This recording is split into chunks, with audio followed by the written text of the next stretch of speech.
Good morning and welcome to the Empowered Wellness Survival Guide, week number 3.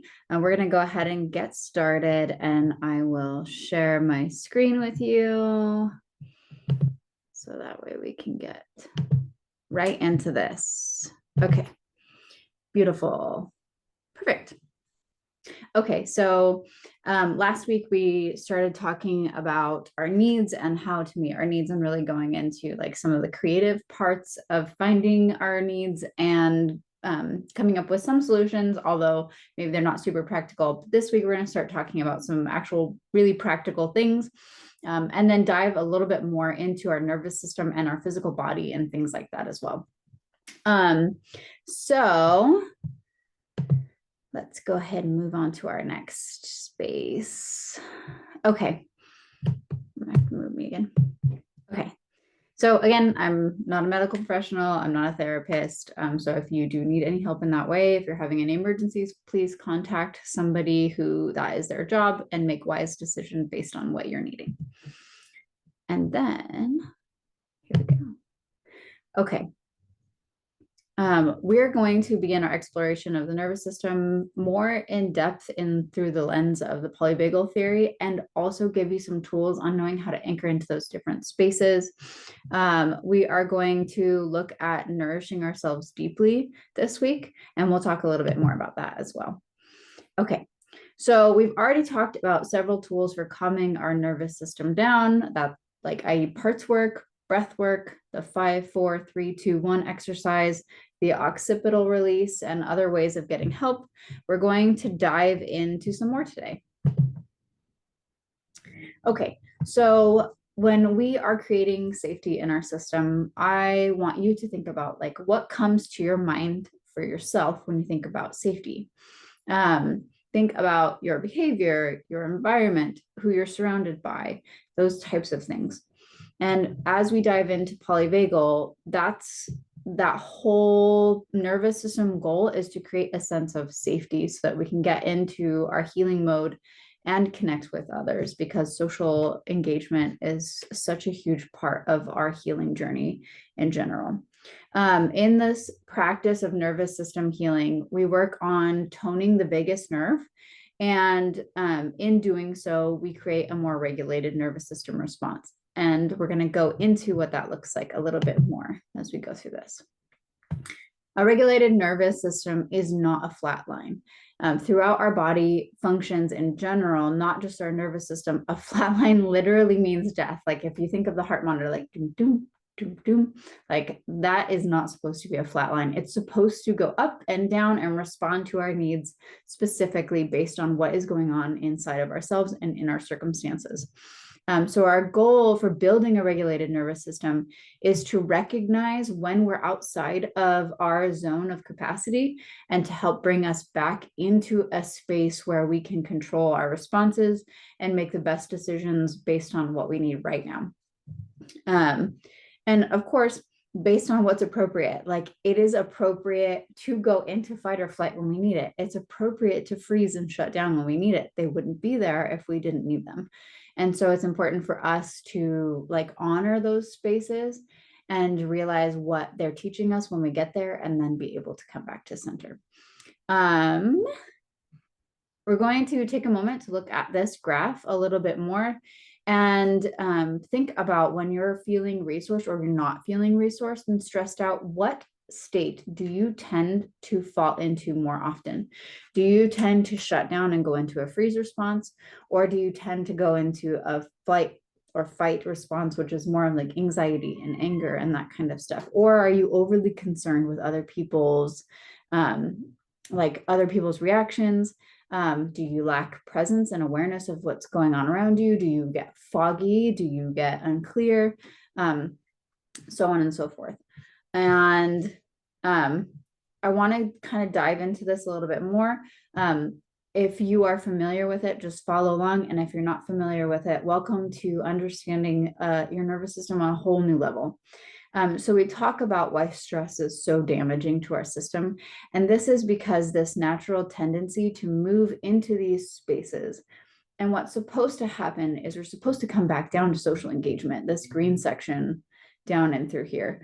But the reality of what happens is we get stuck up in the red or the blue or some combination of that, and we can't fully come back into our social engagement / healing space where that ventral vagal is. And so we aren't healing, because when, I don't know if you can see it from here, but when we move up into this space here, our immune system starts to shut down, because when you're in contact with like a bear or a lion or some predator, you don't need to fight off a cold. You just need to get away, or you need to fight so that you can survive, or you need to get food right at that immediate time. So it's really important for us to be aware of what's going on internally, inside of our bodies, and then use those as clues to be able to help bring us back down. Okay, so as we start to look at each of these states, I want to just bring into your awareness what is actually going on in our body. And our chronic stress response is regulated by cortisol. And so when we move from this ventral vagal state where we are digesting, where our intestines are able to move and push our food through and digest, and we secrete digestive enzymes better and more efficiently. We have a better regulated immune response. We have the ability to rest and recuperate and heal. Our circulation to our non-vital organs like our skin and our hands and our feet are more regulated. We release oxytocin, which is our bonding hormone. And we are also able to relate, connect, and to think and problem solve more efficiently. Our defensive responses decrease. We're open and able to like read people's expressions and be able to express ourselves emotionally as well. When we move into a sympathetic nervous system response, we actually move into a different part of our brain as well. And so our higher order thinking decreases, our fuel storage decreases, our insulin activity decreases, our digestion, salivation, our ability to relate to others, and our ability to fight off colds and stuff reduces. So in that, our blood pressure increases, our heart rate increases, we have blood sugar, like our blood sugar is pumped through the roof so that we can use it really easily. We have heightened adrenaline. Our oxygen circulates out to our vital organs like our muscles to be able to run and move really efficiently. We have increased blood clotting. What ends up happening with that is, so say you're in the middle of running away and you trip and fall and gash your leg.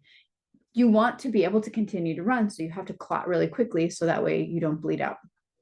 And then your pupils open up, get really big and wide, so you can see everything. Which is beautiful when you're in an emergency situation or when you need to fight or get food or whatever that is, right?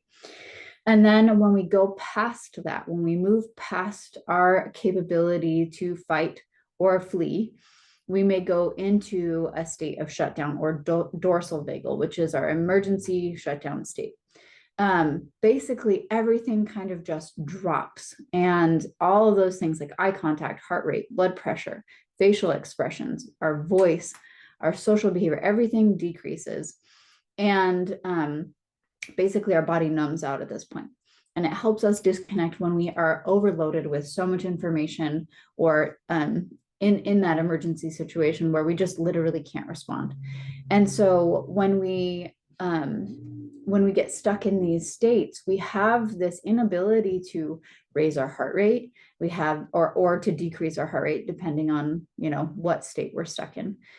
We don't digest very well. We can't make eye contact and connect with people. So we're going to have issues with things outside of just our relationships. Like, you need to be able to communicate with people when you're at your job or when you're getting a job. You need to be able to connect with people when you're trying to deal with your kids, and your voice is going to change. And so there's all these things that go into this that are affecting you, and not just on like our physical level, but our mental, emotional, social, financial, occupational level. All these things are being impacted by our nervous system state. So it's really important for us to be able to pull ourselves back into our ventral vagal, or that calm, connected space. Okay. And so we're going to go through some of these exercises that are developed through polyvagal. Deb Dana is a fantastic resource. She has a book called Befriending Your Nervous System. And she takes you through all these beautiful exercises and explains this whole system really thoroughly and well. Her voice is really nice and calming as well, too. So I definitely suggest getting this book by Deb Dana, and or looking for something by her online is totally fine as well. Okay, so in this process, our whole job is to befriend our nervous system. It's not about trying to change who we are. It's not about trying to be like, no, you don't do that. Like, it's not about like, it's more about opening to our nervous system and understanding what's going on, creating that safety, as opposed to punishing or putting up like really serious boundaries or being like, we're not going there. Because, you know, as soon as you say like, well, we're not going to do that, of course you're going to do that.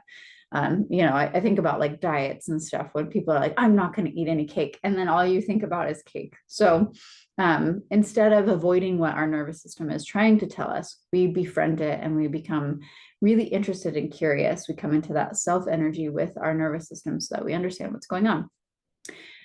So the first exercise that I would love to do with you is called the vagal break, or understanding what the vagal break is. So the vagal break is essentially the concept of our nervous system is able to tone down our heart rate or speed it up. And when you're going on, like if you're going downhill, right?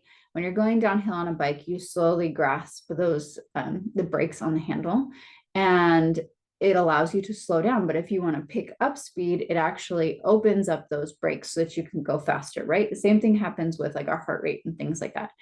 As we get into a situation where we're like having to pick up speed, you slowly release the brakes. And so your heart rate goes up and you can, you know, deal with whatever is happening in your life. And then what's supposed to happen is you're supposed to be able to then pull that brake off or put the brake back on more so that you can adjust back down to where your center, calm, alert, relaxed state is. So one of the best ways to kind of experience these things in a really gentle way is to do an exercise where you're standing with your feet on the floor. You can even do it sitting, but it's nice to be able to shift your weight. So if you can shift your weight, that's great. And so what you're going to do is you can pick which leg works better for you, but one side of your body is going to represent that fight or flight energized state, and the other side of your body is going to represent a calm, relaxed state. So you can even hold your hands out and pretend like you're holding like, okay, this, and for me, my left side wants to be more like energized. That's what it feels like. And then my right side wants to be more calm. That's kind of just how intuitively it showed up for me. So if you close your eyes and take a moment to just think about like, okay, in my left hand, I'm holding my fight or flight state. And in my right hand, I'm holding my relaxed, calm state. And as you shift your weight just a little bit over to that left side, you can imagine that your heart rate is going up. And then as you shift your body over to your right side, or whatever side is your calm, relaxed state, then you just relax into that and let your body rest. And it actually helps to kind of go with your breath. As you inhale, you lean over to the more excited state. And then as you exhale, you lean over into that more relaxed state. Because with each inhale, we actually let go of that vagal brake a little bit and the heart rate goes up. And then with each exhale, we actually put the brake on and our system slows down a little bit. So just do that for a few breath cycles and notice what's going on in your body. And it tends to be really subtle as you are doing just breath work, but it can get you, as you practice it, you'll get more aware of what's going on. So then as you come back into center, maybe try and go a little bit farther into that more excited state and notice, like, how do I feel? Put all of your weight into that side for just a moment. And then go ahead and come back through center and put all of your weight over into that other side. And just notice how it feels to be in this space. And then as you come back through center, you can feel free to kind of like shake that out if you want. And just notice how your body is feeling as you have experienced that. So as we practice things like that, we get to notice and we get to realize that we actually have the ability to control what state we're in just a little bit. And you can use your imagination, you can use just the felt sense of your body to be able to explore that. And the more often that you explore that, the easier it becomes to recognize when you start to go and shift out of that, and you can start pulling yourself back in. So our first goal is to just know, what state am I on and what state am I in right now? And noticing, like, am I feeling more energized or anxious or angry, or am I feeling more calm and relaxed? And, or am I feeling way into that extreme of being shut down and not able to get up and move? So as we are going through and continuing to befriend our nervous system, what we really want to do is we want to have a basic understanding of, inside of our own system, how these different states show up for each of us, how they are experienced and felt in our bodies and our nervous system. So as you start to bring your awareness into your body again, I want you to just take a moment to feel your feet on the floor or wherever you, excuse me. Yawning is a good sign that your nervous system is actually shifting too.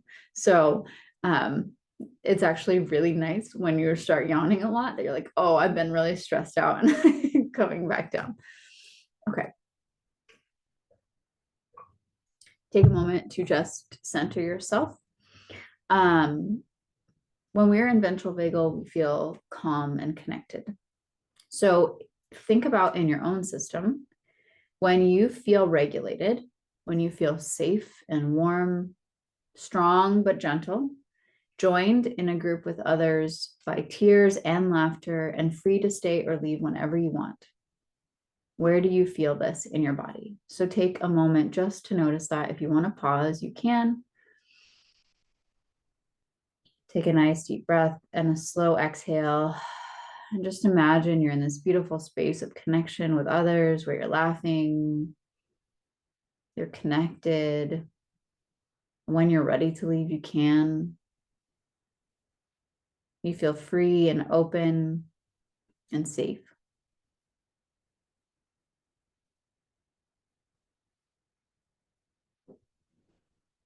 So often for me, I feel this in my heart, and I also actually feel it in my feet, like my feet come back alive. So in your body, where does this show up for you? It might feel like a tingling or a warmth around a certain part of your body, or a relaxing of your shoulders or something like that. So just take a moment to notice that. It may be your voice changes and it drops into your chest. And then I would take a moment just to write that down. And it may shift and change as you come back and do this again and again. But for your ventral, your connected state, where do you feel that in your system?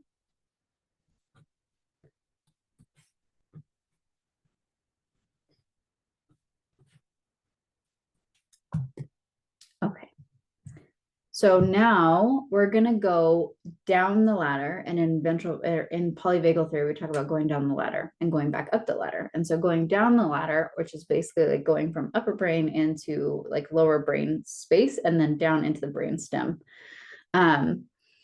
When you get to sympathetic, that survival state where your voice starts to pick up and you're noticing and you're aware of the danger that's around you, or if there's a flavor of insecurity here.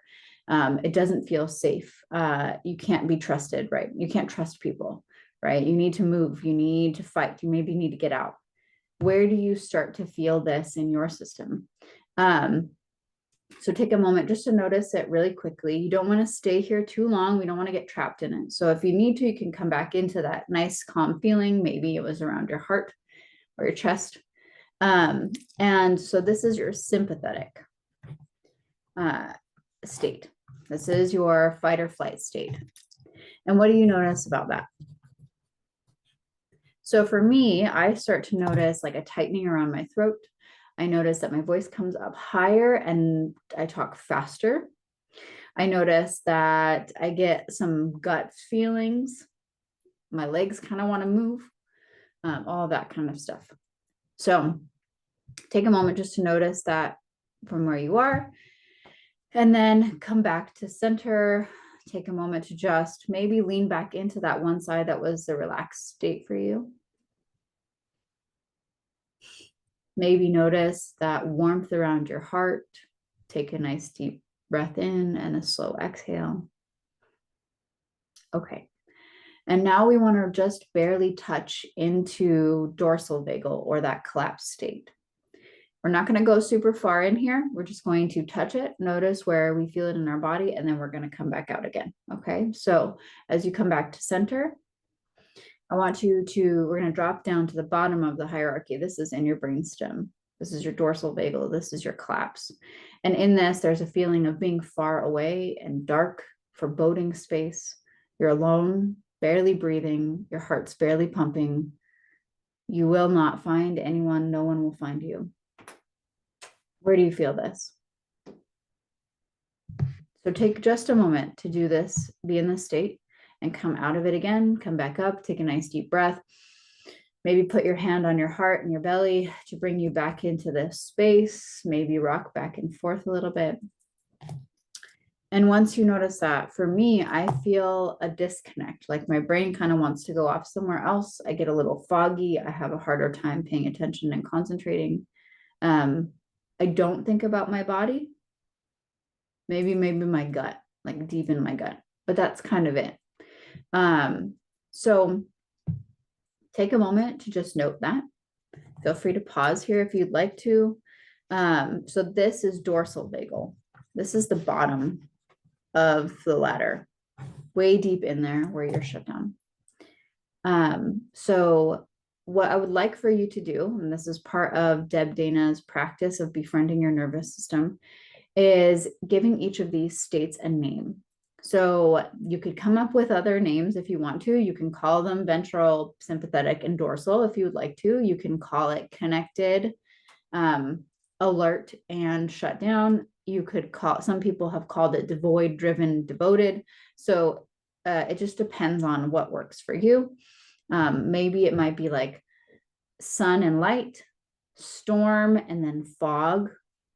It could be untethered, so like you're not tied down to anything, and it could be chaos and numb. So just come up with the names for your thing. If you need to take some more time to connect into those spaces, I suggest you do that.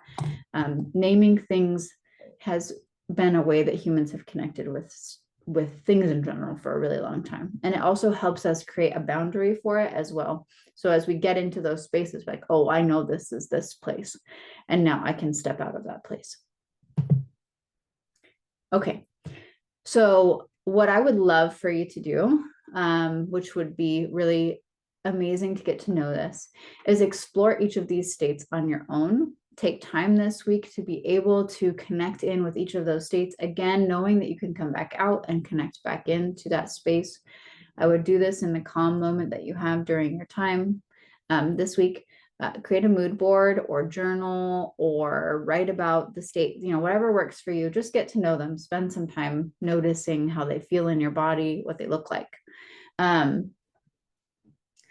When you do this, it also can be really helpful to create a landscape that goes with this space. So we're going to actually do that one together. We're going to create a landscape for each of these different levels. And that way you know what a safe space inside of your body feels like and looks like. And then as you step out of those spaces, you have something that anchors you back into them. Okay. Plus, there's a lot of information in there that you might find. So what we're going to do, sorry, I just want to make sure I don't skip it. Okay. What you're going to do is you're going to take a moment to notice where you felt that ventral vagal state, that connected state in your body. Maybe it was around your heart. Maybe your feet started tingling. Maybe your shoulders relaxed, whatever that looks like for you. Maybe your breath slows down. Take a moment to just close your eyes and sit here with this feeling. And what landscape comes up for you as you sit here? What colors do you notice? What images or smells? What might you hear there? A lot of people often connect in with this space through a natural environment. So it may be at the beach or in a meadow or at a park or something along those lines for you. I often have a stream in front of me looking out at a meadow with a tree behind me that I can lean up against. So take a moment to write down whatever that looks like for you.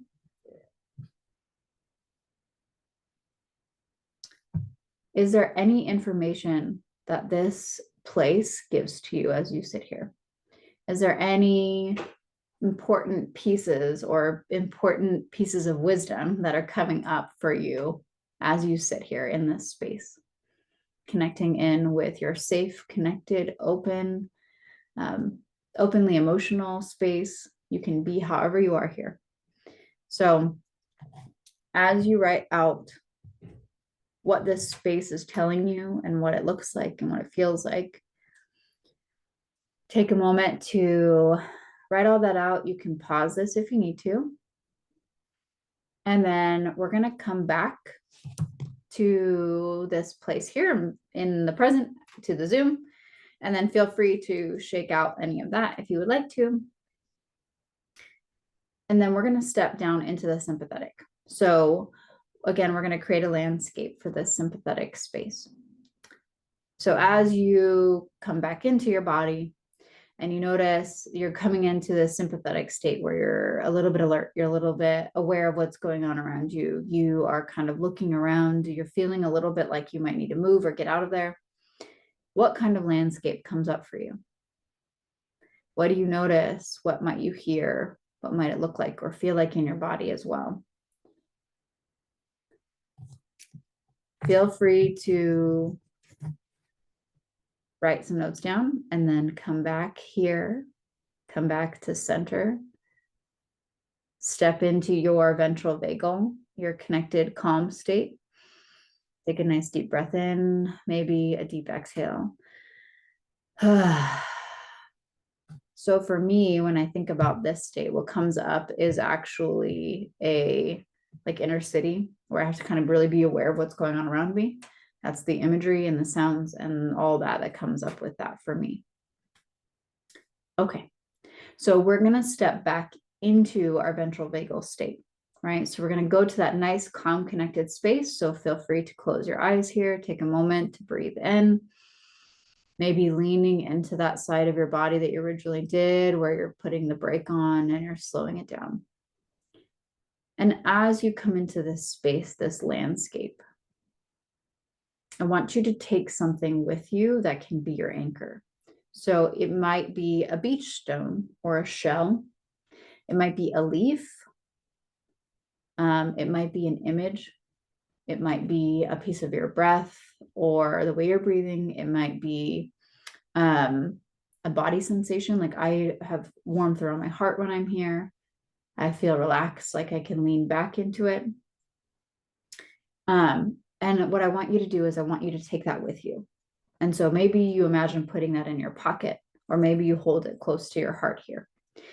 And we're going to just briefly dip from here into our dorsal vagal state. So what we don't want to do is we don't want to get stuck there. So we have our anchor, whatever that is, whether that's like the leaning back and feeling that sense of I can relax, whether that's a stone, a leaf, whatever is working for you. And I want you to begin to bring your focus into this space of being completely alone and helpless here.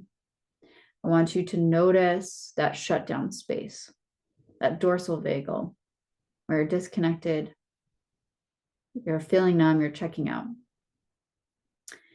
What landscape does this look like to you? What do you notice? What do you hear? Where do you feel this in your body, in your heart?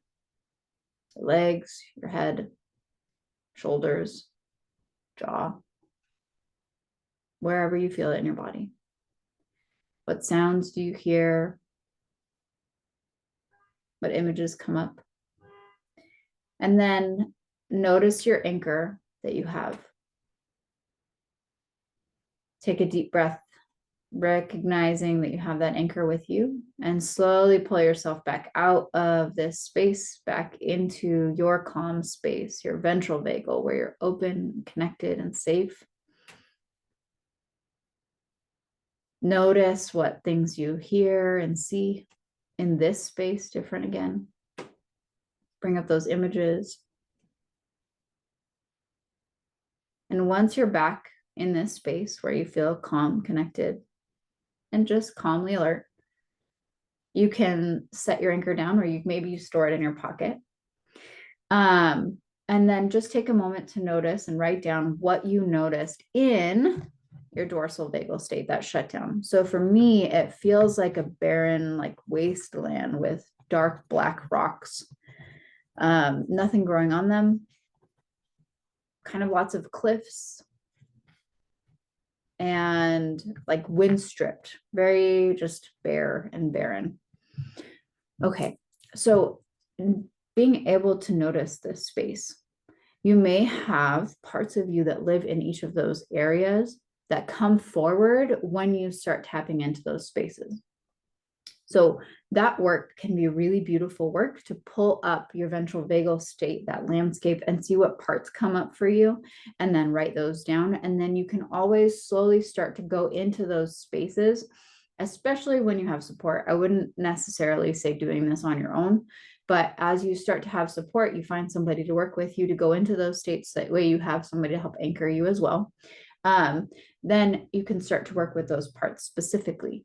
So when I go into those spaces, I really think about like self is my ventral vagal. I have lots of just like healthy, happy parts that are in there.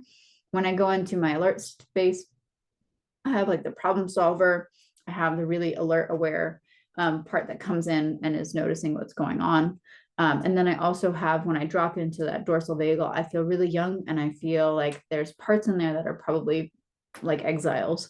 And so exiles, you don't really want to prematurely go into the exiles until you've worked with the protector parts that are around them.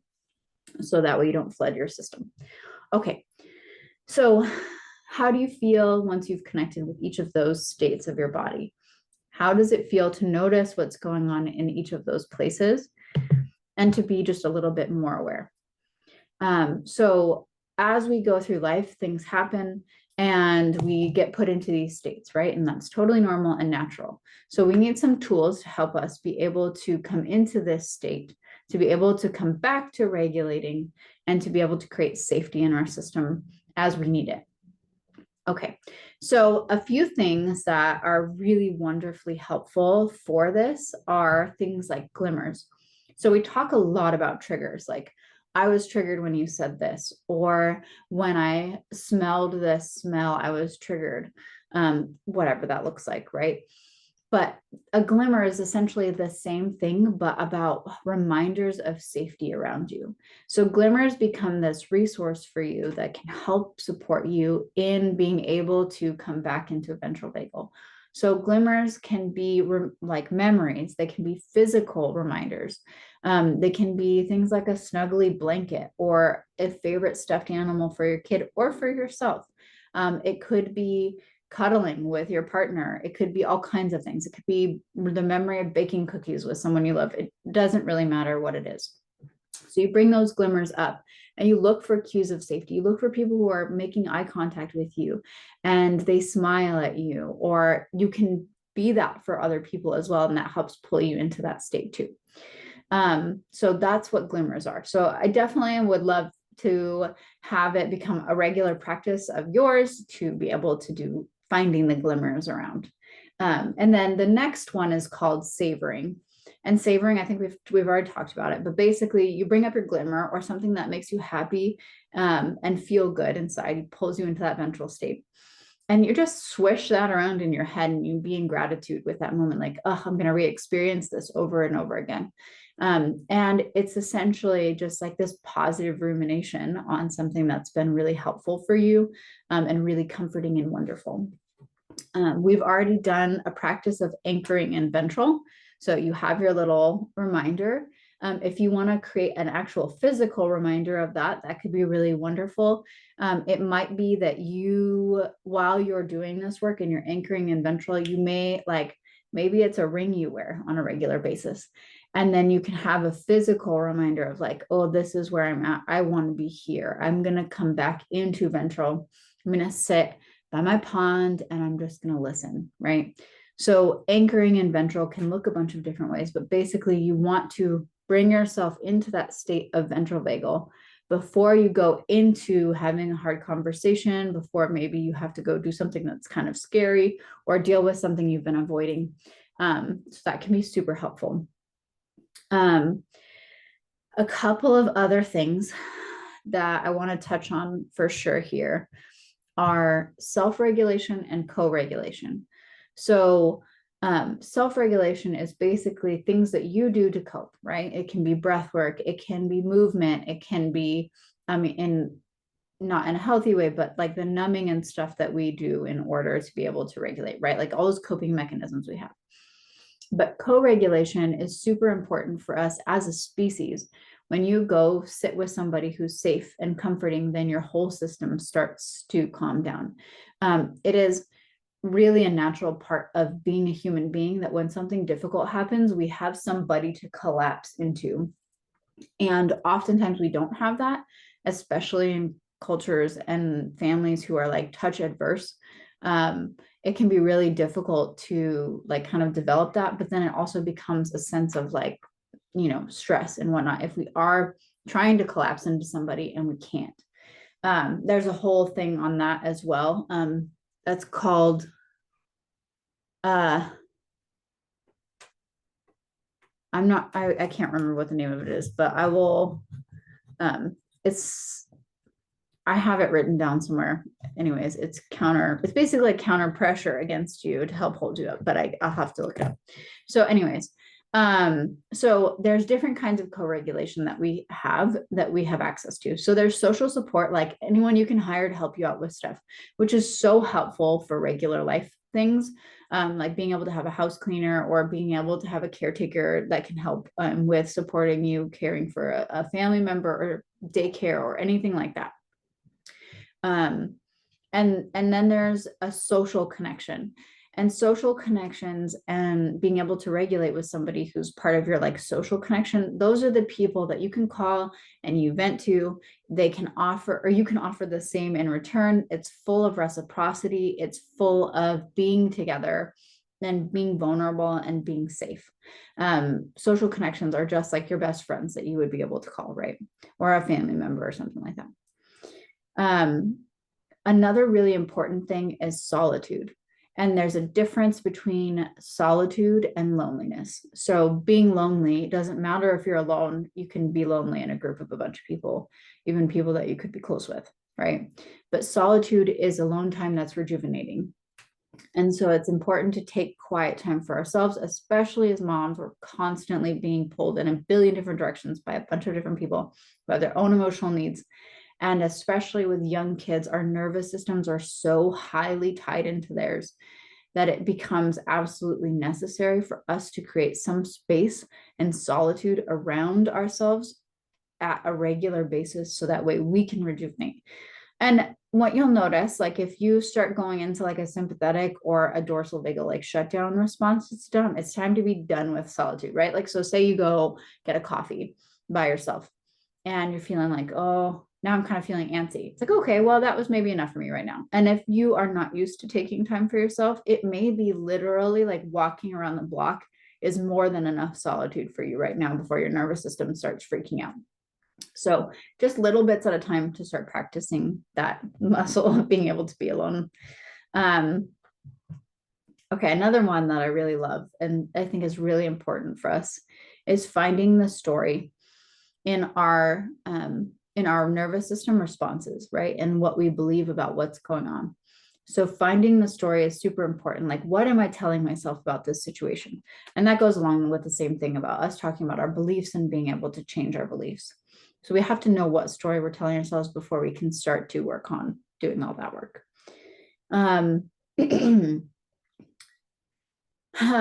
There's a couple more things that I would love to share with you, and then I would pick a couple of these to practice on a regular basis. So literally changing our shape helps our nervous system change states as well. So while you are connecting in with your ventral vagal, your sympathetic, your dorsal vagal, right? Your calm connected space, your fight or flight space, or your shutdown space. Notice what shape your body takes. Are you sitting up tall and straight and open and available where your heart is open and your arms can be out away from you, but kind of relaxed, like you don't need to have them in close. And you're sitting up nice and tall, but not strained, right? Like your back muscles aren't like tight. Are you collapsed over where your shoulders are? I'm gonna try and do it once here. Are your shoulders coming up? Are your arms coming? I'm exaggerating, but are you doing this? Like, because this happens a lot of times and we don't really realize it. We may be like here, or we might be here, or might like cross our arms in front of us.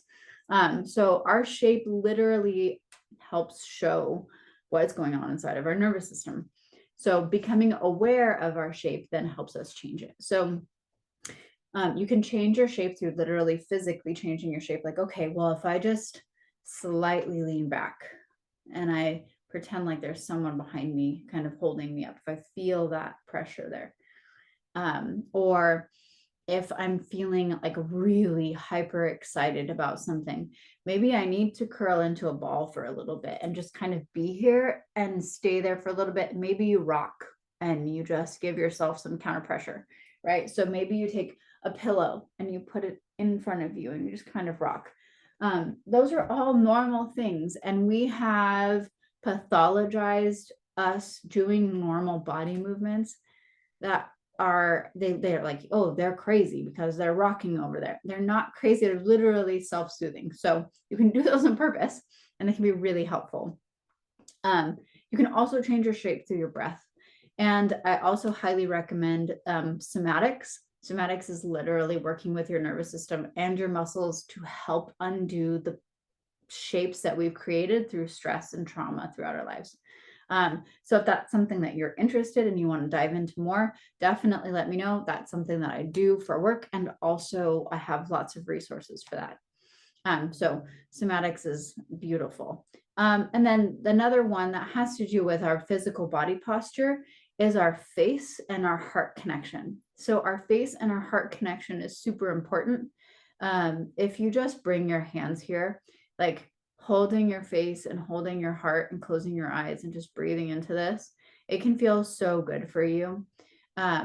Same thing with arms on our hands on our arms and basically just giving ourselves a nice hug and rubbing it. There's also little like tapping exercises like the butterfly taps that go right under your collarbone. You just tap there gently, or you can tap on your right over your heart, your forehead, your jaws, all those. There's like specific ones that you can do. EFT is a whole thing. And it's called the emotional freedom technique, but basically they help tap to release things, and you say specific stuff and tap certain points in certain orders. That's not something that I do as a practice, like officially. So I would look that up. There's lots of courses and things that you could learn, but I would pick a couple of these practices: finding glimmers, being in gratitude, changing your shape, or using your own like hands and touch to comfort yourself are huge. Huge ones. And I also really love somatics. Okay. So in order to create safety in our nervous system, and in order to really get our parts to be able to trust us, we have to have healthy boundaries. And healthy boundaries are really difficult to start having if you have not been allowed to have healthy boundaries in your life, or you've had really bad examples of boundaries in your life. So healthy boundaries are as rigid as they need to be for the circumstance, right? They're flexible if they can be, but they also need to be structurally sound if you're working with somebody who really needs really strong boundaries. They can change if they need to. They help you stay in your own lane. So that might not be your problem to deal with. Like if your spouse is dealing with something, it might actually just be their problem. And although you can be supportive of them, it's not up to us to be able to solve it for them, right? Like that's something that I definitely had to do for me, because problem solving and people pleasing and making other people comfortable is something that we learn as women so much. And our nervous system just naturally does things like tend and befriend. So we really want to be able to do that as a survival mechanism. They help our systems and others know where we begin and end. And so that can be really important when you are starting to form boundaries for you and your children. Like it's really important for them to understand that, like, as they get older, right, developmentally appropriate, but as they get older, that it's about like, this is your problem and this is my problem. This is my responsibilities and this is your responsibilities, and so on and so forth. And so it just becomes something that can be helpful for keeping relationships really healthy. They're not the same thing as a punishment or a consequence. And we'll kind of talk about that more later, but they are not for the other person. They are literally for you. So you get to choose the line and how close you allow people to be to it. When you are first starting out with setting boundaries, it's actually really helpful to set the boundary out farther away than you think you want it, because then you can be like, oh, well, actually, I'm just kidding. I think I want to pull it back a little bit. But if you hold your boundary out farther away first, you can say, oh, that actually feels really good to my system. Or you know what, maybe we can allow for a little bit more space. And it's easier to give a little bit more like give than it is to push people away. So it feels nicer to let people closer than it does to push them away. So I always suggest starting with your boundary out a little bit farther than you think you want it to be, and then going from there. So for all of us that have grown up not having a lot of boundaries and not having healthy boundaries as an example in our life, it can be really difficult to understand why we need boundaries. So the most beautiful analogy that I've seen or heard is an example of a pond. So ponds form naturally, or they're man-made, when water flows into a low spot and there's enough clay or the right soil type to catch and hold the water. This natural boundary allows for water to stay long enough for life to start flourishing there. When we have boundaries, when we have healthy boundaries, we can actually then create that strong wall in our cups, in our buckets, whatever you want to call them, that allows water to come fill them up long enough to where once we fill them up, they literally overflow, and they give enough to us without us having to take from others. So when we tend to our boundaries, we create healthy living ecosystems, and where life just naturally flourishes on its own. And in nature, the most diversity forms around the boundaries, at the edge of things. And I think that's one of the most beautiful things, because as we have our boundaries, everything collects there. And then you have lots of resources that are coming to you. So like when you look at a fence post or a fence line, there's a bunch of stuff that just collects there, from the water rushing, the wind, the animals moving things and whatnot. And so it's really helpful for us to create a life that is flourishing and happy and healthy by creating boundaries first. And then also, boundaries literally create that trust in your own system. Like your parts then see that you stand up for them. Your parts then see that you're going to be there for them over and over again, because you have a healthy, solid boundary that you're like, oh, actually, I'm not doing that anymore. And then your parts are going to be like, yeah, I don't believe you. Or some of them might. And then when you keep continuing to do the same thing because you have a healthy boundary with yourself or with others, then it's like, ooh, I got you. And then they'll open up and they'll be more vulnerable with you, because they know that you're not going to take advantage of you or of them, or you're not going to just let people take advantage of you. So I absolutely highly recommend and suggest that you work on boundaries as one of your first things that you start with. Okay. The other thing that, let's see, the thing that I want to say about this too is that this goes for your emotional self, your mental self, your physical health, all that kind of stuff. We have to be able to say no when we mean it. Again, going back to choice and creating safety, we have to be able to keep our immune system healthy, which is a boundary for our physical body. We have to be wise about choosing what we expose ourselves to on a regular basis, whether that's through literally what we are ingesting into our bodies or what we're watching and ingesting in through our eyes or our ears, right? So what are we exposing to our body, our system, through the media that we watch and the food that we eat and the people we're around? So overall, the first step of creating a healthy system is literally creating healthy boundaries. Also, the plants and things around those boundaries lines, like the end of that last picture here, those trees, these edge plants are literally the most resilient. They have to be, because they get beat against all the weather, they get all the sunlight, they get all kinds of stuff. And so just having boundaries, number one, they're going to get tested. That's the first thing. And then number two, they're going to become really resilient. Okay.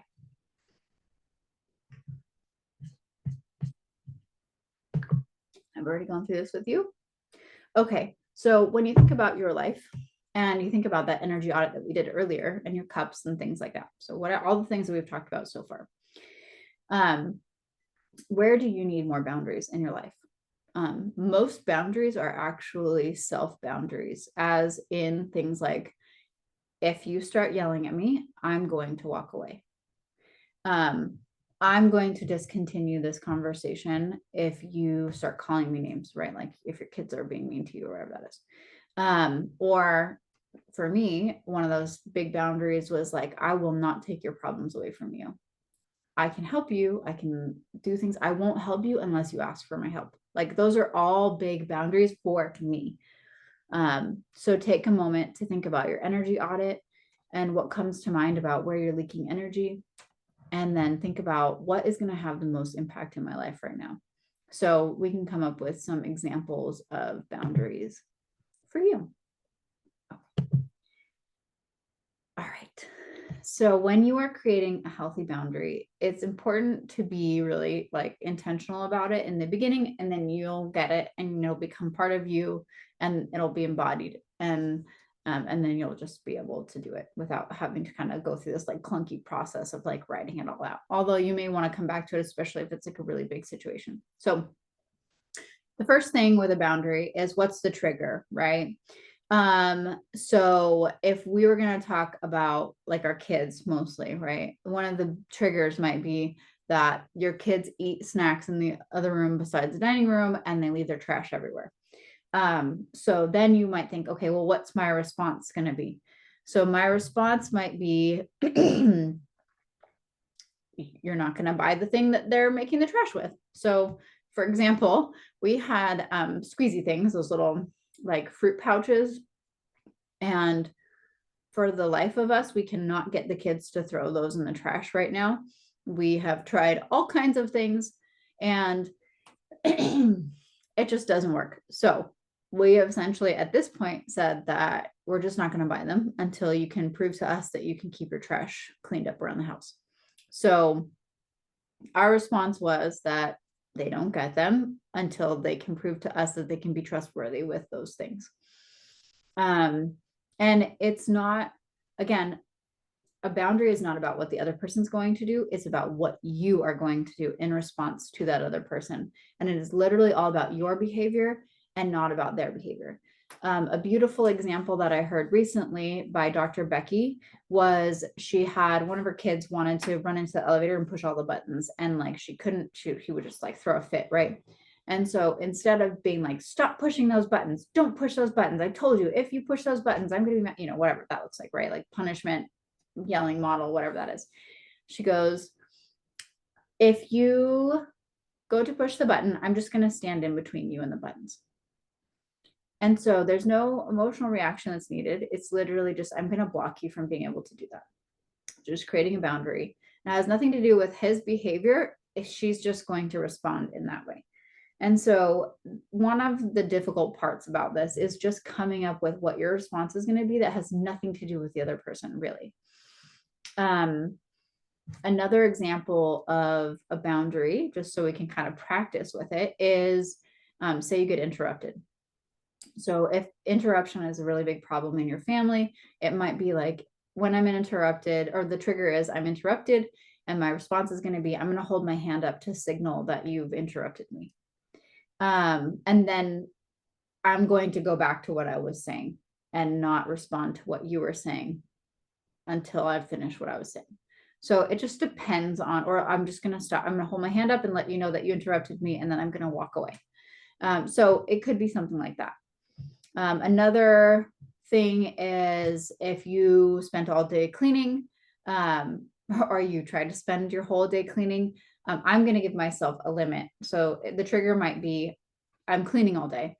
The response might be my self boundary of creating some sort of boundary around my time, or a limit around my time. So I'm going to give back to myself at the end of this day, even if it's only for 1 minute. Or we have, oh, I don't have any out here. I have these beautiful little candlesticks. They're beeswax candlesticks, and they burn for like 30 or 40 minutes.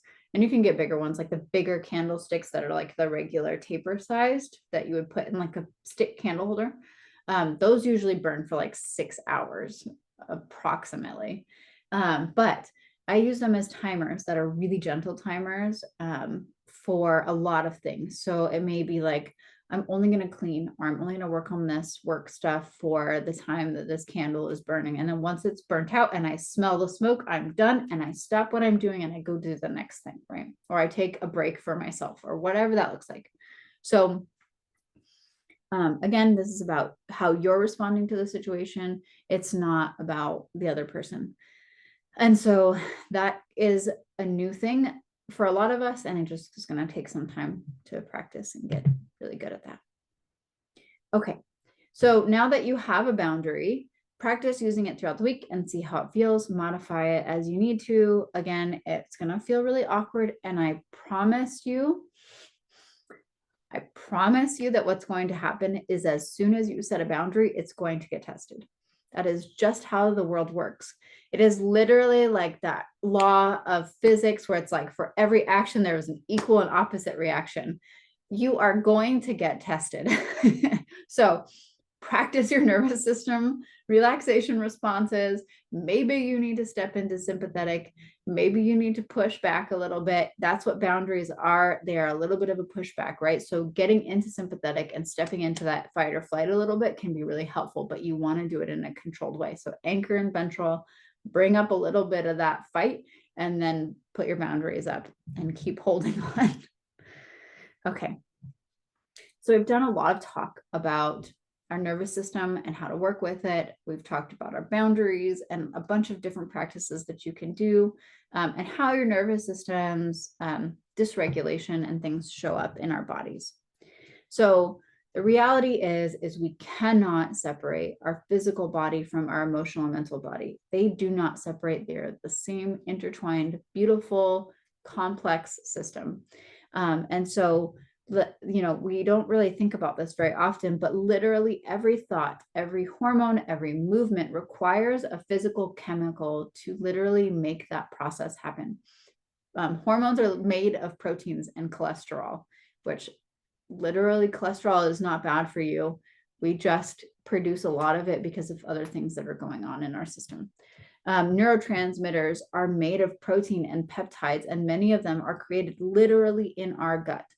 We need electrolytes, we need water, we need protein, flavanol, etc. All these different things go into making who we are and making it be able to function effectively and appropriately. And we need them in a form that we can use so that we can digest them and absorb them into our system.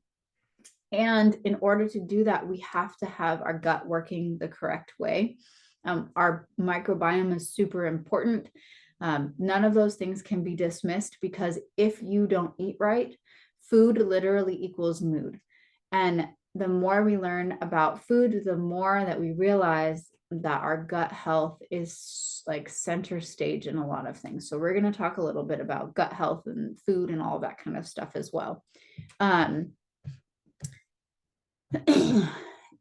again, the other part of that is if you're not resting, if you're in a state of stress, you literally cannot digest and absorb your food appropriately or all the way or efficiently like it would be if you were in that ventral vagal calm connected state.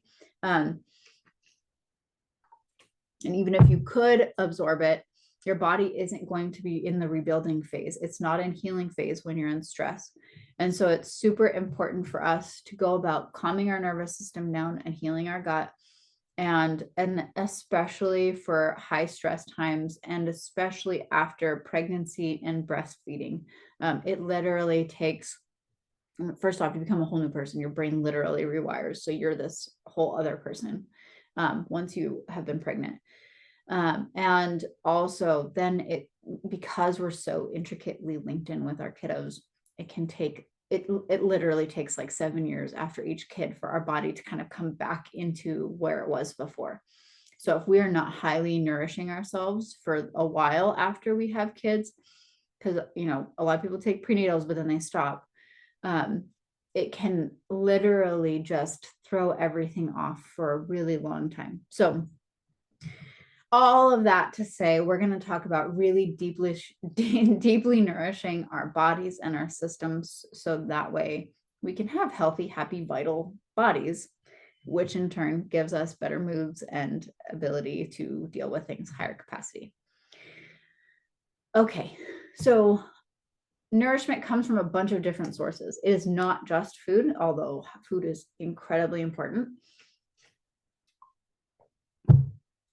Think about those mind maps we did. What brought you energy? What brought you into a state of flow? What gave you desire to get engaged with stuff? And just start to think about how can I add those into my life a little bit more here and there? How can I get in a state of flow more often? How can I incorporate more of this fun and ease into my life? So just take a moment to journal about that. Think about how that's going in your life. And then we're going to go ahead and move into the nutrition piece. So I call this deep nutrition, especially for busy moms. It is so important for us to create more energy, to help us balance our moods and to balance our hormones. And nutrition is absolutely key for that. Food is literally one of the biggest keys to our health and well-being, in line with connection and safety. And like I mentioned before, it's absolutely necessary for us to be in a good nervous system state when we eat. So we need to be able to bring ourselves into that and then also nourish ourselves with beautiful food. So how do we do that in an empowered way? And I call it basically deep nutrition. So deep nutrition is intentionally eating high value foods or supplementing when needed in order to drastically increase the amount of nutrients that are available for you to absorb and use. And in doing so in a state of calm, alert, and connectedness. So one caveat that I really want to put out there is that everybody and every body is different. And we all need our own unique nutrition. The only steadfast rule that I have heard that kind of goes throughout time and history and all of that stuff is avoid eating processed food, eat real stuff. And unfortunately, because of the way our food is grown, oftentimes our food is really low in nutrients. So then we would also want to add in supplements and things like that are important. There are a couple of different ways to find out what kind of food is really good for you specifically. I love the dosha quiz on Banyan Botanicals. We're going to kind of come back to that a couple of different ways. But basically, if you want to, you can search Banyan Botanicals and then the dosha quiz. A dosha is, in Ayurveda, the constitution that you have as you are born. There's actually two. So there's the one that you're experiencing right now, and then there's your long-term, this is who you are as a person. And it goes into like how you process things and how you can best choose how to eat and live life. And it's just really basic, kind of like upfront, but it was a really big eye opener for me to be like, oh, okay, that's who I am. And we're going to go into this a little bit more, but I love that. There's also elimination diet, so you can see how your body's reacting to things. There's we'll go into this deeper, but basically I know people who are strict carnivores. I know people who are strict vegans. I know people who eat paleo, keto, pescatarian, Mediterranean, etc. And they all are really amazingly healthy in their own way. And it just depends on their own body and how they respond to it. I tried doing keto and that literally wrecked me. It was horrible. First off, I don't think women should be doing keto strictly unless there's a medical necessity for that, because our cycles shift, and we're going to talk about that more. But I literally know people who only eat meat and animal products, and they've gotten rid of migraines, their hormones have balanced out, and so many other things. So like it's really completely open to you, and you just want to work with a nutritionist. Pay attention to what your body is telling you, what your mind is telling you. Notice what states your nervous system tend to be in more often, and things like that, like your energy and whatnot. There are a few keys that are super important for us as women, is that we need to have like around 30 grams of protein per meal. And fat is really good for you as long as it's not seed oils or hydrogenated. Avocado is fine. Butter is fine. All those kinds of things they're great for you. Coconut oil is great. Olive oil is great. You don't really want to cook with olive oil because it has low heat point and it'll smoke and go yucky quickly if you don't use it up. So anyways, you want high quality fats. That's really the message. And then we just need to avoid but we need to avoid sugars, right? We need to avoid those added sugars. And sugar's in so many things, and sugar is so highly addictive. It is incredibly addictive, like on the lines of heroin. And so it's really important for us to go through the process of lowering our sugar. Fruit is fine for most people.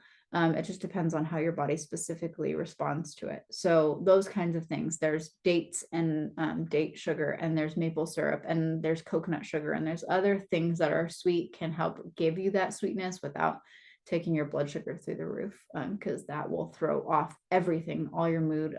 It'll mess up your blood sugar. It does all kinds of issues and whatnot. So, and then the other thing again is just to take your supplements really intentionally. A lot of people will just take a bunch of supplements and they don't know how they're reacting with their body, and they don't know if they may or may not know that there's better forms of supplements. So the things that I look for in my supplements are, I want methylated vitamins, especially B vitamins. So methylated folate. Folic acid doesn't exist in the world. You don't want to take folic acid, and a lot of us can't actually process it, and it has been shown to like spark ADHD symptoms in kids and all kinds of things like that. So it's important to take methylated folate, methylated cobalamin, which is B12. And that can help. Basically, our body only uses methylated stuff. And if we can't methylate it, then it's impossible to use. Magnesium is huge. You want to take magnesium supplements as long as, well, honestly, because our soil is so deficient in magnesium, pretty much everybody is deficient in magnesium. Magnesium glycinate is a beautiful option for sleep and for relaxation and things like that. And I'll send a list of the different kinds and what they're for. That'll be super helpful. And then vitamin D. Vitamin D is absolutely necessary for us to be well and vital and healthy and not get sick, and for our hormones to function appropriately, for our bones to be strong. So many different things. So I highly suggest taking a vitamin D that has fat with it. It is a fat soluble vitamin. Vitamin C is really important. There's a bunch of different forms, but buffered C is supposed to be easier on your stomach. I don't have an easier time with it, but it's probably because I don't produce enough stomach acid or something like that. Anyways, and then and vitamin C is used up when you're in stress. So is sodium. So if you have a really high stress, people often crave salty things because their body burns through salt like crazy. So I really love including a electrolyte powder into my or drops or something like that into my regular routine. Element is one of my favorite ones. They are on the more expensive side, but there's nothing extra in them. And you can split the packets in half if you really wanted to or not. There's also, I like Trace Minerals Mega Mag. That one's nice too. That one is just like literally, I think, concentrated seawater. So it just depends on what works for your body and what feels good. I know that I've gotten rid of a couple headaches because of the Mega Mag one. Okay.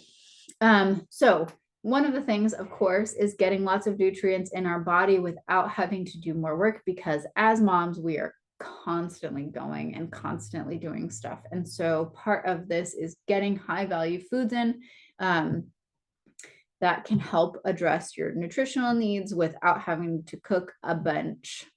And again, we just have to make sure we're eating enough and we're eating the right kinds of foods. So deeply nourishing foods include bone broths and soups. I love bone broths and soups when we're tired and burnt out and struggling, because you can add in lots of things.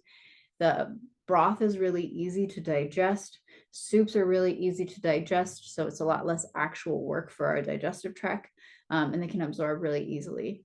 And along with that, like in Ayurveda and in I'm not actually, just in Ayurveda for sure. I don't know much about Chinese medicine, but in Ayurveda, the cleanses are actually done by creating incredibly nourishing food that's super simple to digest. So they might do like a mung bean and lentil, like stew porridge, basically. And I know in Chinese medicine, when you're sick, they do like a rice porridge, and in other cultures.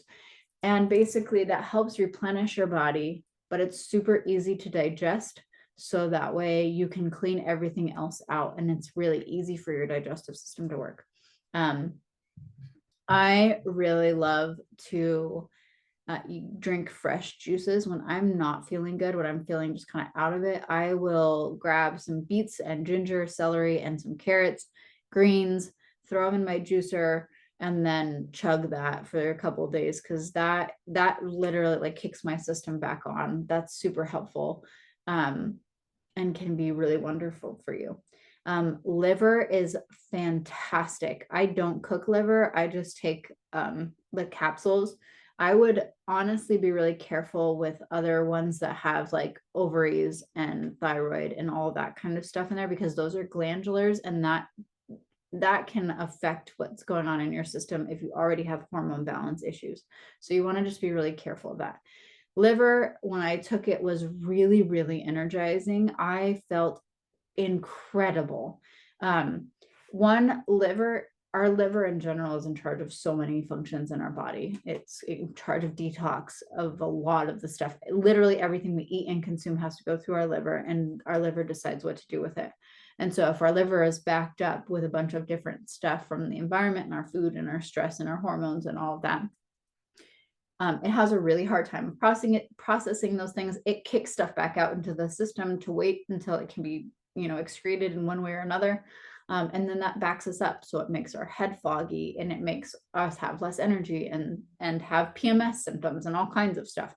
So liver can be super supportive. Just eating some of that, however works for you. I bought a bottle of them, and it was saying that like 4 capsules was the recommended dose. I only took 2. I always start with less and then add more, unless it's medication. That's a whole other thing. But with supplements, I do that, and I try to add 1 at a time and see how my body responds to it. And then I will cycle on and off of them. I don't take them 100% of the time. Okay. So the next thing are things like berries. Pasture raised is so important for our food. So you do not want just grass fed. Literally still can mean that the cows are literally in a pen and they're just eating grass. Pasture raised, although they're more expensive, have way higher nutrient value, because the animals are out doing the things that they were meant to do. So they're happier and they're healthier, and they have more nutrients in their system, because happy, healthy animals literally make happy, healthy, nutritious, dense food. So herbs are fantastic. I love herbs. There are more nutrient dense herbs. There are more herbs that work on closer to a medicinal level or a medicinal level. And then there are ones that are just like food, and so they're tonic, and you can take them all the time. And that's a whole other talk. That's years and years of study. But things that I love to take are nettles, horsetail. I think it's also called sawgrass. Milky oats is great, but that's not like super nourishing. What is it called? Oat straw. Oat straw. If you're allergic to grass, don't take it. What else?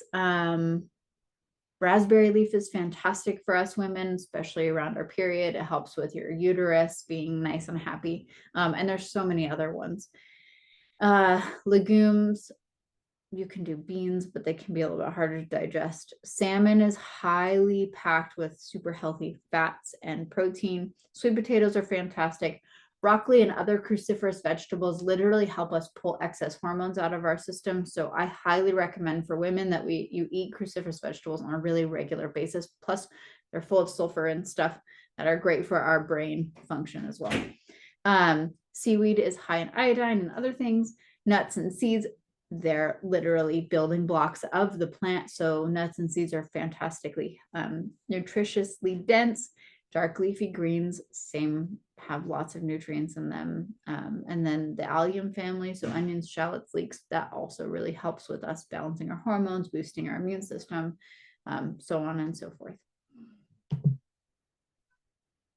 Okay, so my favorite ways to deal with boosting my energy and getting a lot of bang for my buck are herbal support, things again like highly mineral rich teas, like I said, nettles, oat straw, raspberry leaf. If you put in with that something that's a little bit sour, whether that's a lemon or hibiscus or something like that, it'll help pull more minerals out. So you'll get like even more that way. And then there's adaptogens. Adaptogens are fantastic. They help your body deal with stress. So whether that's because they're super nutritious or they act on another part of the body to help you deal with and adapt with stress, it could literally be like helping your blood oxygenate better, or it could be helping with circulation. It could be literally cutting off, I mean, not literally cutting off, but like it could be affecting the HPA axis, which is how your body sends stress signals from your brain to your adrenals to release your stress hormones. Basically, what they do is they come in and say, actually, you don't need to do that right now. This isn't a life-threatening situation. So don't do that. So you waste less time and energy and nutrients on being stressed out. So I love those. I can send out a list of adaptogens to you because they're fantastic. And there's lots that are like specifically good for different people for different reasons. So if one doesn't work out for you, try another. I highly suggest working with an herbalist or getting something from an herbalist, because there's something incredibly magical about getting something from a person who made it as opposed to the company who's mass producing this. I've tried the different types in an emergency situation, go to the store, that's fine. But like really honestly, get something from somebody who made it. Okay, support your liver. Again, like I said, it does a bunch of stuff. It needs to be cleared out and functioning well for us to feel energized. Bone broth, and especially in the morning, can be super helpful. It helps go in and give all of your gut cells that nutrition that it needs in an easy way. Gut healing for sure. Vitamin D, methylated B vitamins, move, get up and move. Your lymphatic system literally doesn't, it doesn't pump itself very well, and it requires a lot of our movement to be able to pump it. So moving that helps us detox a lot better, which gives us more energy. We want to get better sleep. So reducing your screen time, and I know that's difficult, but putting on blue light glasses or turning your screens off an hour before you go to bed, all of those kinds of things can be really helpful. You want to reduce your amount of caffeine that you're intaking. I know that it seems counterintuitive, but caffeine actually causes you to release stress hormones and then deplete your natural stores. So if you are going to drink caffeine, like a coffee in the morning, I would definitely suggest putting in some fat and some collagen powder and or a protein powder with your your whatever caffeine you choose. And also make sure you eat, like don't drink coffee on an empty stomach, even if it's just a little bit of something, like keep a cheese stick or whatever that you're going to eat. I highly suggest protein or fat and some fiber. Okay. And then again, like I said, vegetable juices are super helpful. They're packed full of nutrients and they're super easy to get lots of them in at once. Okay. For us women, it's important for us to consider a few different things. One, eating with our cycle, because as our cycle changes, we have different needs, and we have our literally estrogen and progesterone ask you for different things. So it's important for us to eat so that we're facilitating our cycle more. I already mentioned the protein, getting hydrated. I also mentioned that herbal teas and electrolyte powders can be super helpful. Or you can, I mean, literally, you can take your water, take a pinch of sea salt, like Celtic sea salt or something, and then squeeze a lemon in there or a lime and mix it up. And that's fantastic. Like you don't need to spend a bunch of money on it or time. So that's easy. And the other thing is, if you suck at drinking water, get yourself a cup that you actually like. I have one with a straw on it. And I'm telling you, I will drink so much more water when I have a straw and a cute cup. It's ridiculous. I don't know why, but it happens. And so I just have embraced it and said, you know what? I'm going to spend money on a cute cup and I'm going to get one with straw, because then I just can continue throughout my day. If I have to open anything, it's not happening. So the other thing is intermittent fasting is a huge trend right now. And literally you can intermittent fast at night. You don't have to intermittent fast during the daytime. And especially for women, it is really important for us to have a regular supply of nutrients constantly. Not that you're eating all the time, but that you are regularly inputting every couple of hours until the end of the day. And then once you go to sleep, it's time to taper off. You don't want to eat a bunch right before you go to bed, because your liver has to process it. And your liver every night cleans all of your blood. Your kidneys clean all of your blood. And then what ends up happening is if you have eaten, then you have to wait for you to digest while you're sleeping. Then your liver does that. Then your liver can start cleaning, but then you're not actually getting through the whole process of detoxing everything. So you're going to wake up kind of groggy and so you want to eat again soon after you wake up. Your blood sugar is going to be really low. You want to break that fast with a healthy breakfast of protein, fats, and carbs, complex carbs. And then you want to do your best to keep your blood sugar under control, because insulin and estrogen and all like sugars all mess us up. So we could talk about that for a billion years. Okay, the 5 R's of gut healing based on functional medicine, which I highly recommend functional medicine if you're dealing with any hormone issues or you have any questions like that. Finding someone can be super helpful. So the first one is remove. So you want to eliminate foods, chemicals, bad bacteria, so on. So we're cleaning everything out, right? The next part is to replace. So we want to replace the nutrients that we've been lacking, those building blocks we've been lacking, by adding in more nutrients and getting in lots of antioxidants. Then you're going to repair. So you're going to fix the damage that's been done by adding in things that help repair the gut, that are really soothing and help that lining come back together. There's lots of different supplements. There's learning lots of different things, but things like bone broth can be really helpful. Deglycerized licorice can also be really helpful. And things like marshmallow root. Marshmallow root is really soothing for the gut. So if you're inflamed, that can be really nice to calm everything down. So that's also really good for sore throats too. Reinoculate. So you want to add in good bacteria into your intestines, and then we're going to rebalance with maintaining our overall digestive health and our well-being. So this also works for other parts of our lives, including our mental and emotional well-being. So first, we're going to remove people, behaviors, beliefs that are causing us harm, right? We're going to replace those with good, healthy connections. We're going to replace those with, time for ourselves. We're going to repair the damage. So we're going to go in and actually like sit with ourselves and help soothe ourselves. We're going to bring in more good things, and then we're going to continue to focus on that and try again each layer to do the same thing and build up our well-being. So again, this model is beautiful, and kind of I like thinking about it as we go through this whole process of making ourselves feel better and doing better for ourselves. Okay, so we're going to come back to this next week. I want to make sure that because there was a lot of information in there, so we're going to come back to this next week, and we're going to go into deep rest, and we're going to go into all this other stuff that's going on with us, and we're going to talk about more practical things that actually go in for our lives and our schedules and time and all of that. So again, for this week, what I would love for you to do is get in touch with your nervous system states, ventral, sympathetic, and dorsal, and just check in. Do your landscape model. See what happens when you bring up each of those states. Where are you at? What do you notice about what's going on in your body? How does it feel? And then just reconnect with those parts of you. Don't get lost in, fight or flight or sympathetic or dorsal vagal, that shutdown. Anchor in your ventral as many times as you can throughout the day. If you want to create a physical reminder of your ventral state, that would be really fun.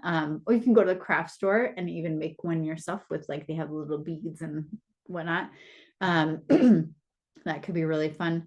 And then I would definitely suggest starting to add in some really nourishing foods for yourself the next couple of weeks. And I'll see if I have a resource that you can kind of look at for food and whatnot. That way, take the dosha quiz and find out what your dosha or doshas are, your constitutions, and who you are. And then if you want to send me hey, I'm a pitta, or I'm a vata, or I'm a kapha, or I'm some combination of those, that would be really fun. So I will see you next week, and I'm looking forward to spending some more time with you as well.